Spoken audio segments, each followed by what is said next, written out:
Good evening, ladies and gentlemen. Welcome to Fed by Fire, you guys.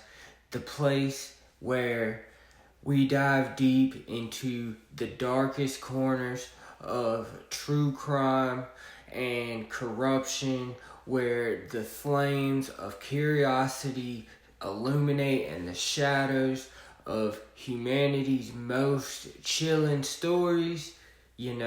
We break them down. I'm your host, Christian, and tonight we're tackling a case that broke about a month ago, but I had a huge interest in one that's so bizarre it feels like it's straight out of a horror movie, or a novel. So, we're talking about the Johnathen gerlach, the grave robbery case out of Pennsylvania. A man accused of plundering historic graves, hoarding over 100 human skulls and mummified body parts in his home, and even selling some of them online. It's a story of, dark markets and Facebook groups, and we won't stop there. We'll explore some similar cases that have echoed through history, from modern body part traffickers to infamous figures like Ed Gein. And if you're new here, buckle up. Fed by Fire doesn't shy away from the gritty details, so let's ignite this thing. Let's get into it, y'all. I just got off work. I'm so happy to be here with you guys tonight. Thank you so much for watching. All right. Let's get to the first part. First, a quick note, the name in the news is Mr. Johnathen gerlach, and that's spelled Gerlach, a 34-year-old man from Ephrata, Pennsylvania. I probably pronounced that wrong. In this case, broke in early January 2026, just weeks ago as of today in February, and it all started at Mount Moriah Cemetery, a sprawling abandoned burial ground on the edge of Philadelphia that dates back to 1855, and this place was massive, 160 acres with an estimated 150,000 graves, and it's been, overgrown and forgot for years. It's a prime target for someone with sinister intentions. So imagine this: police get reports of break-ins, starting in November 2025, mausoleum smashed, vaults pried apart, at least 26 sites disturbed, and some holding remains at least over a century old. And investigators did notice a pattern, a Toyota RAV4 showing up repeatedly on the license plate readers near the cemetery, and that leads them to gerlach. On January 6, 2026, a detective spots him at the cemetery, and gerlach, emerges from the ground carrying a burlap bag and a crowbar and other tools. Inside the bag, though, the mummified remains of 2 small children, 3 skulls, and other bones. His car loaded with even more skulls and bones, visible even in the back seat. He's arrested on the spot. Gerlach confesses to stealing around 30 sets of remains, and he even shows police the graves, he targeted. But the horror doesn't end there.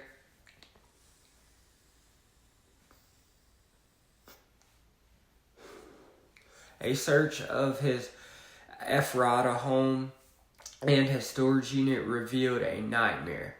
Over 100 human skulls, lining shelves, mummified hands, and feet, 2 decomposing torsos, long bones, and even bodies hanging from the ceiling, like, gruesome decorations. But some remains still had jewelry on them attached. One had a pacemaker. Delawala, Lee County DA Tanner Rouse called it a horror movie come to life. And, that's just the beginning of this case. So, next, let's deep dive into the investigation and his arrest. So, let's break this down step by step for y'all. The investigation kicked off with those cemetery burglaries, of course, and police connected the dots. Gerlach, through phone records, vehicle tracking, and a tip from, crime watchers linking him to similar mausoleum robberies in Luzerne County. So he wasn't just dabbling in this one place. This was his thing, a calculated thing he'd done for months. And court docs show that he rappelled into the mausoleums, smashed the stonework with a sledgehammer, and then prior to open the vaults, he left behind a Monster Energy can as well as some cigarette butts. So he was boldened by it. Like, he wasn't even trying to hide this shit. And after his arrest, Gerlach admitted to selling some of the remains online through Facebook Marketplace, but most were kept in his basement. That was his personal collection, and he was part of a Facebook group that was just for selling these items. And he's charged with over 500 counts, including 100 of abuse of a corpse and receiving stolen property, plus burglary, trespassing, and desecration of historic sites, and more. His bail was set at $1 million, and his preliminary hearing is scheduled it was on January 20th, 2026, but the families, they claim, are devastated. And one descendant said that it's just, kind of icky, and others are calling for better security at the cemetery, which is now soliciting donations on X, and people are shocked. One user called him the Amish country's Ed Gein, while others shared photos and demanded justice. So what drives someone to do this? And we'll explore motives next. That's what we're going to get into, y'all. And, the background and the dark market and all that good stuff. But Gerlach's background, he was a metalhead from Lancaster County. He was recently charged with retail theft, but why grave robbing? Authorities, suspected profit, of course. And the black market for human remains supposedly is booming, with skulls fetching around hundreds online. For collectors, or enthusiasts, he admitted to selling some, but he kept most of them like it was his private collection, kind of a obsession. Some speculate all type shit, but police say it's too early. But one thing is clear, that this wasn't an isolated event, that this was a thriving underground trade in which this man could be one of many. Speaking of which, let's go ahead and talk about a similar case that, will give you chills up your spine, or chills to the bone. Ping! This isn't new. The grave robbing thing has a very long history. In the 19th century, resurrections, they dug up bodies for medical schools. In Philadelphia, it has notorious bodies stolen from broccoli, and there's a lot of history around all that, but let's fast forward to modern times.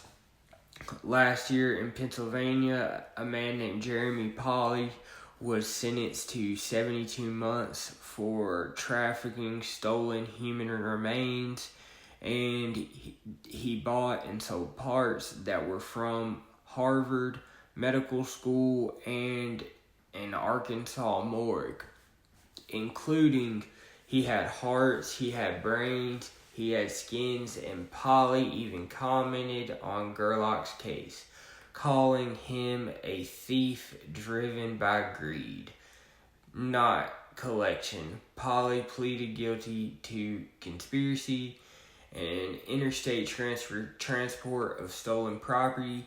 He exchanged over $100,000 with co-conspirators like a man named Cedric Lodge, Harvard's morgue manager, who stole parts from donated bodies. Then there's the legend Ed Gein, the 1950s Wisconsin grave robber that the Netflix series Monsters was based on, and the movie Psycho and Texas Chainsaw Massacre. He dug up bodies to make furniture and clothing from skin. Also, he murdered, but his grave robbing was pure obsession.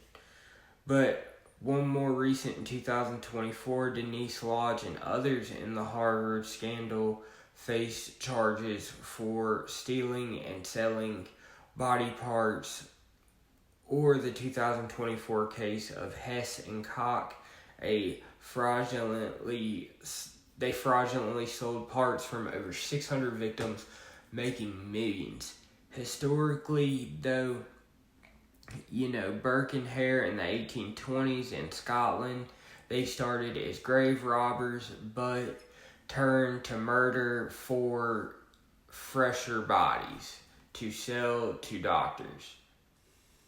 Or Jean Baptist, a 1860s Utah grave robber who was exiled to an island where, he vanished. Even famous figures weren't safe. Abraham Lincoln's body was nearly stolen in 1876 for ransom. They say Jesse James's grave was exhumed in 1995 to confirm his identity amid rumors that he faked his death. And these cases show a pattern: profit, science, and pure sickness. But let's go ahead and talk about what does this say about society and the demand for this type of weird thing that fuels markets. And laws vary about selling human remains. It is legal in some states if ethically sourced, but stealing always is a crime, and experts like forensic anthropologists say identifying these remains could take years. Is Gerlach a collector, or a collector gone wrong, or something darker? I want you guys to tell me in the comments. The public reaction obviously called him evil and saying that he needs a harsh punishment and we need better protections for cemeteries. And, this case highlights the gaps in oversight, and just, it was very interesting to me, and that's why I really wanted to bring it up and make this video. But as we wrap up this episode, this is Fed by Fire, and just know, the dead, they deserve peace. I'll see you guys on the next one. Thanks.